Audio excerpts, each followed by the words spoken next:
Pontian, macam mana dengan Marang kata ini pintu belakang, bertembok atap? Adakah bercanggah dengan yang Berhormat punya ni kenyataan? Nampak sangat bercanggah ni. Apalah Pasir Putih tak cakap ni bercanggah dengan Yang Berhormat Sepang. kerajaan tembok atap. Yang Berhormat Sepang. Tadi saya dah cakap. Tunggulah Pontian beri kebenaran untuk mencelah. Okey, YB saya cakap tadi saya minta. Sepang, no, I'm blocking Peraturan Mesyuarat tadi. YB tak mau dengar saya. Yang Berhormat Sepang. Ya. Saya pengusi. I know. Dalam peraturan mesyuarat, keputusan adalah keputusan pengusi. Yang Berhormat Sepang pula mantan Timbalan Menteri. Jadi Yang Berhormat Sepang memang pakar juga dalam peraturan mesyuarat. Biarlah kepada Yang Berhormat Pontian tentukan Yang Berhormat Sepang ni buat di bawah peraturan mana.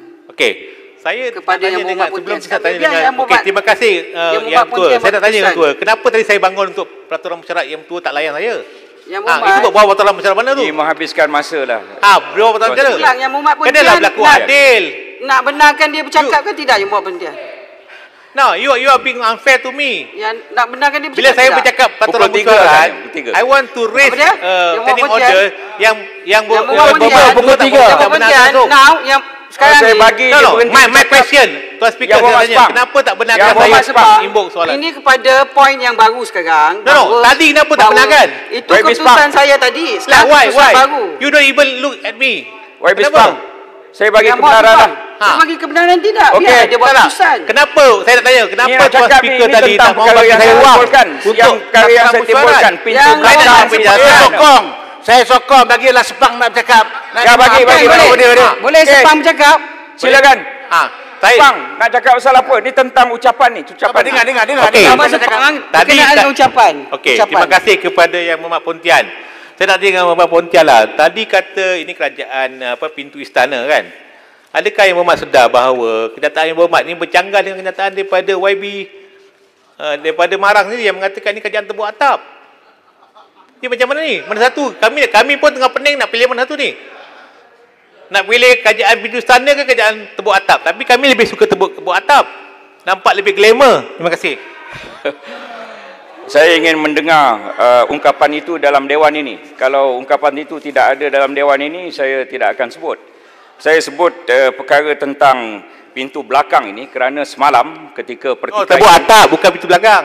Ketika pertikaian, saya sebut tentang pintu belakang di sini kerana kepada pertikaian semalam disebut kerajaan ini bukan hanya kerajaan pintu belakang, speaker pintu belakang. Semalam ada disebut.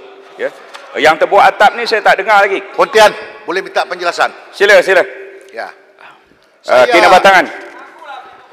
Saya terpanggil Pontian sebab daripada awal penubuhan kerajaan Perikatan Nasional telah banyak persepsi di luar menyatakan ini kerajaan pintu belakang dirompak, dicuri dan sebagainya.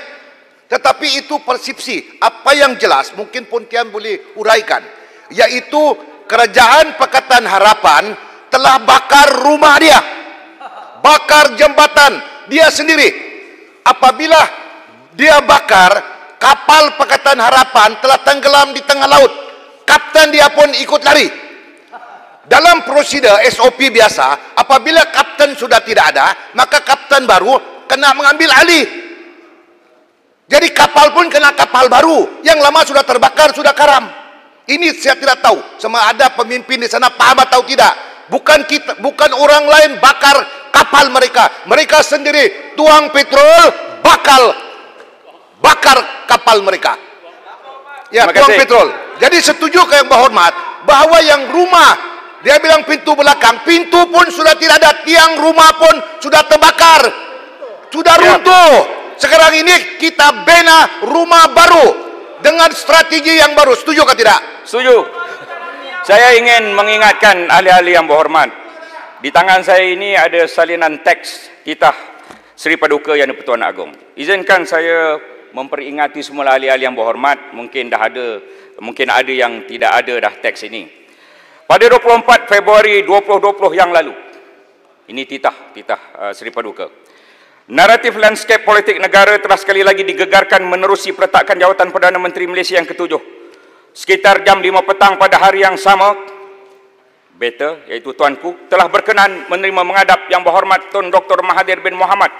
Dalam pertemuan tersebut, Tuanku telah meminta Yang Berhormat Tun Dr. Mahathir bin Mohamad untuk tidak meletak jawatan, namun beliau tetap dengan keputusannya. Ini titah Yang di-Pertuan Agong. Ya. Oleh yang demikian, Beta bertanggungjawab untuk melantik seorang Perdana Menteri yang baharu seperti mana yang dikehendaki oleh Perlembagaan Persekutuan. Perkara 43 memberi kuasa budi bicara kepada Beta untuk melantik seorang ahli Dewan Rakyat yang pada hemat Beta mendapat kepercayaan majoriti ahli-ahli Dewan Rakyat.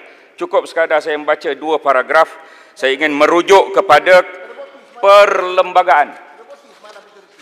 Ya, terbukti semalam majoriti 111 seorang ahli kami dirawat di hospital dan seorang juga sedang mempengerusikan mesyuarat. Jadi kami ada 113. Terbukti adalah lebih majoriti. Sebelum itu 114, tetapi seorang telah pergi ke bebas. Saya ingin membaca perkara 43, Tuan Speaker. Dalam kita punya Perlembagaan Persekutuan, ada di tangan saya ini, iaitu Yang di-Pertuan Agong hendaklah melantik suatu jemaah menteri untuk menasihatinya dalam perjalanan fungsinya. Jemaah menteri hendaklah dilantik seperti yang berikut. Yang di-Pertuan Agong hendaklah terlebih dahulu melantik sebagai Perdana Menteri untuk mempengerusikan jemaah menteri seorang ahli Dewan Rakyat yang pada hematnya mungkin mendapat kepercayaan majoriti ahli Dewan Rakyat itu. Dalam bahasa Inggeris, dengan izin Datuk Speaker, the Yang di-Pertuan Agong shall appoint a jemaah menteri Cabinet of Ministers to advise him in the exercise of his functions. The Yang di-Pertuan Agong shall first appoint as Perdana Menteri, Prime Minister, to preside over the Cabinet a member of the House of Representatives who, in his judgment, is likely to command the confidence of the majority of the members of that House. Faham sepang